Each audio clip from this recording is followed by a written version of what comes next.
윤석열 총장 측이 징계위원 5명 가운데 4명에 대해서 기피 신청을 했지만 징계가 모두 기각됐다는 관련 뉴스 속보 전해드렸는데요. 이제 취재기자 연결해서 좀 더 자세히 알아보도록 하겠습니다. 한동호 기자.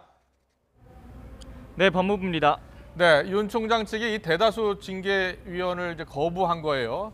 5명의 징계위원이 징계회의에 참석을 했는데 그 가운데 4명에 대해서 기피 신청을 했는데 모두 받아들여지지 않은 거죠? 네, 그렇습니다. 기피 신청은 모두 기각됐습니다. 앞서 윤석열 총장 특별변호인은 오전 회의에서 징계위원들을 확인한 뒤 곧바로 기피 신청을 위한 준비에 들어갔습니다. 오늘 회의에 참석한 징계위원은 당연직인 이용구 법무부 차관, 그리고 추미애 장관이 지명한 검사 2명 몫으로 심재철 법무부 검찰국장과 신성식 대검 반부패 강력부장이고요. 외부위원으로는 정환중 한국외대 법학전문대학원 교수와 안진 전남대 로스쿨 교수가 참석했고 다른 외부위원 1명은 불참했습니다. 징계 청구권자로 심의에 참여할 수 없는 추미애 법무부 장관 대신 정한중 교수가 징계위원장 직무대리를 맡았습니다.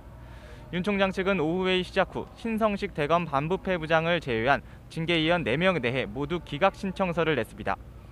이용구 차관은 월성 원전 1호기 경제성 조작 의혹과 관련해 백운규 전 장관을 변호했었다는 점, 그리고 심재철 검찰국장은 감찰 과정 개입 의혹과 함께 이번 징계를 주도했다는 점 등을 기피 요인으로 삼은 것으로 해석되고요. 정한중 교수에 대해서는 2017년 법무검찰개혁위원회와 검찰과거사위원회에서 활동한 이력을, 그리고 안진 교수에 대해서는 과거 민주당 공천심사위원 등으로 활동한 이력 등을 문제 삼은 것으로 분석됩니다. 하지만 징계위는 논의 결과 기피 신청을 모두 기각했습니다. 다만 심재철 법무부 검찰국장은 스스로 회피 의사를 밝히고 위원회에서 빠지겠다는 뜻을 전한 것으로 알려졌습니다. 네, 기피 신청 여부에 대해서는 모두 기각됐습니다. 결론이 났고요. 또 증인 신청에 대해서는 어떻게 결정이 될 것 같습니까? 네, 이제 오후 논의에서 시작이 될 텐데요. 일단 윤 총장 측의 기피 신청이 기각되면서 증인들의 채택 여부를 결정하는 순서로 진행될 것으로 보입니다. 윤 총장 측은 이성윤 서울중앙지검장과 한동수 대검 감찰부장, 류혁 법무부 감찰관 등 모두 7명을 증인으로 신청했는데요. 회의 시작 전 증인으로 신청된 손준성 대검 수사정보 담당관과 박영진 울산지검 부장검사 등이 출석하는 모습이 취재진에 포착되기도 했습니다.